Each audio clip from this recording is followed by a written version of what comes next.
Hi, my name is Mike Boone, and I am the Director of Adaptive Sports Iowa. Thanks to the generous support of Variety, the children's charity of Iowa, we're able to bring you this adaptive track and field instructional series. Adaptive Sports Iowa is proud to help athletes all around the state of Iowa compete in their junior high and high school teams. Our goal is that these videos will help coaches and athletes understand adaptive track and field and become confident in their equipment. If you would like more information, please visit our website, adaptivesportsiowa.org. And thank you for your time.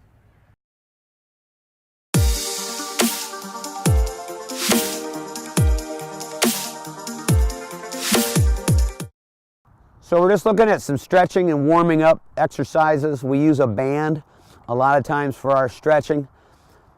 Curls is one, just to get the biceps moving. An athlete can put the band around his feet. He could put it around a pole, end of anything that's not going to move and offer some resistance, and just get some pulling that way.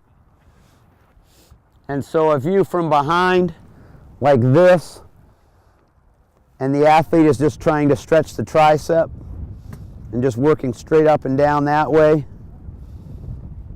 and working the back of the arm, he can switch it and get the other side also. And we're just working on moving the arm is all, getting a little tension in there. Next thing would just be to just bring it up behind your back and just to stretch. We can go one side and back and forth and just start getting the shoulder loosened up, again with some tension. We can do it at various levels, down low, or we can bring it up high over the head. Either way. It depends a lot on your athlete, the strength they have through the shoulders.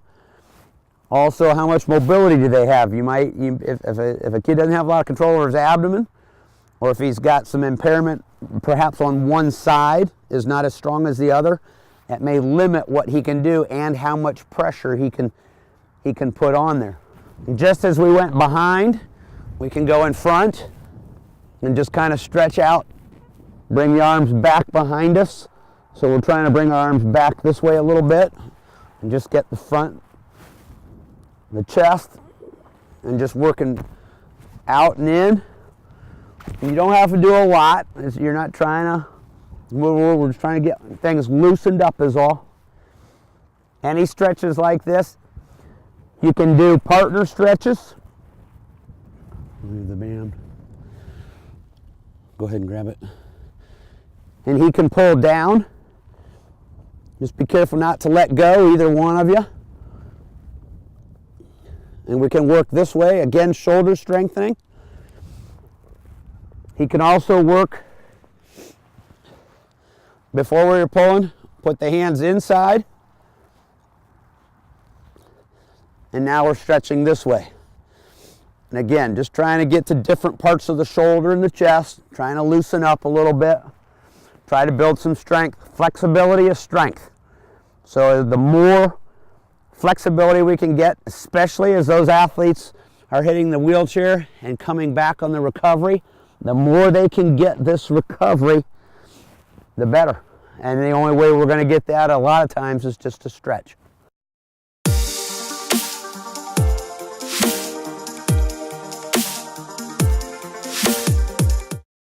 We're here today with Justin, who's going to demonstrate for us a lot of the techniques and the use of the chair and the shot put, and show us a couple of different things that you can do with your athlete depending on the type of injury the athlete has.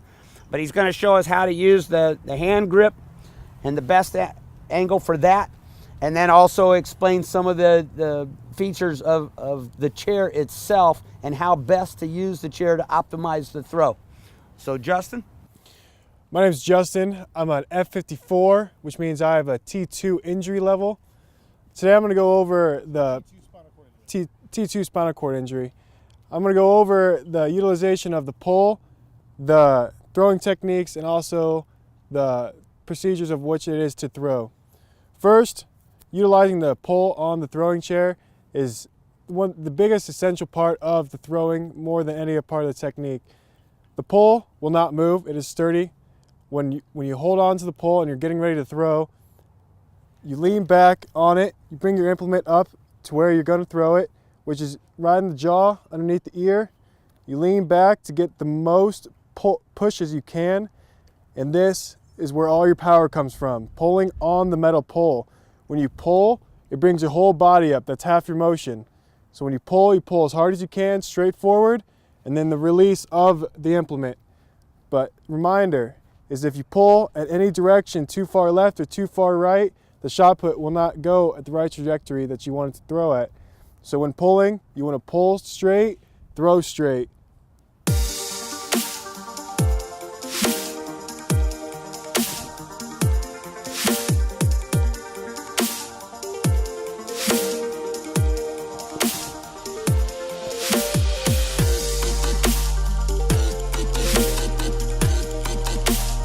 Ah!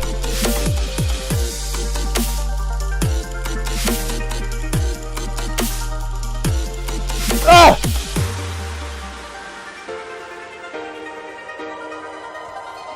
Ah!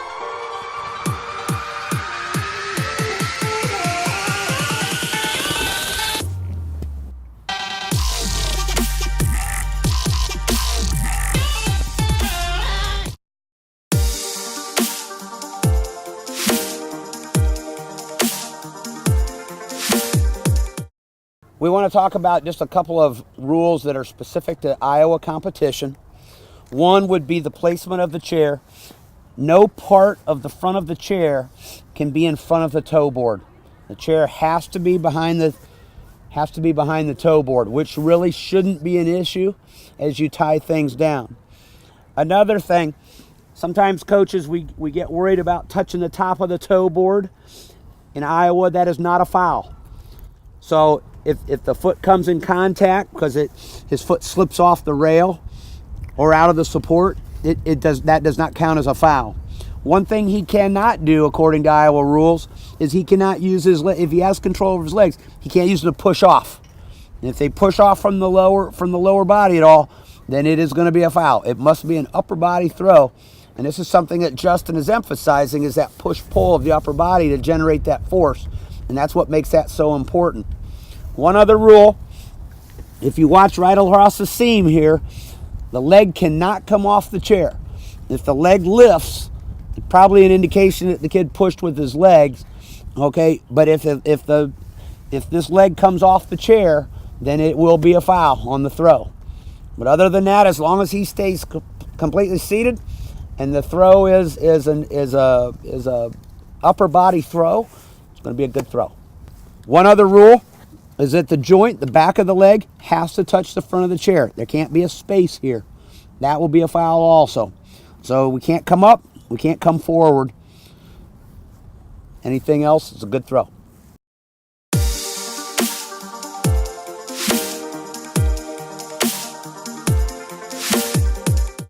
One other thing, with the straps, you're going to have to adjust to your environment.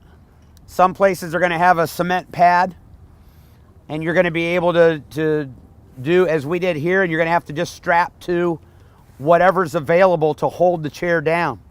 You may be on a grass surface where you're using stakes and strapping the chair down that way. Regardless of how you do that, it is imperative that this chair not move. You tighten that down as tightly as you can for two reasons. One is athlete safety, but the other thing, and just as important, is athlete confidence in that chair. If they don't believe that that chair is going to hold them or can hold them in the middle of a throw, they're not going to put their best effort out, and you can't blame them. So from a safety standpoint, here we've used ratchets.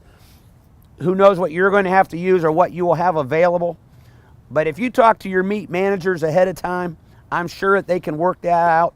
But it is a problem that would be better solved in front of the meet instead of at the meet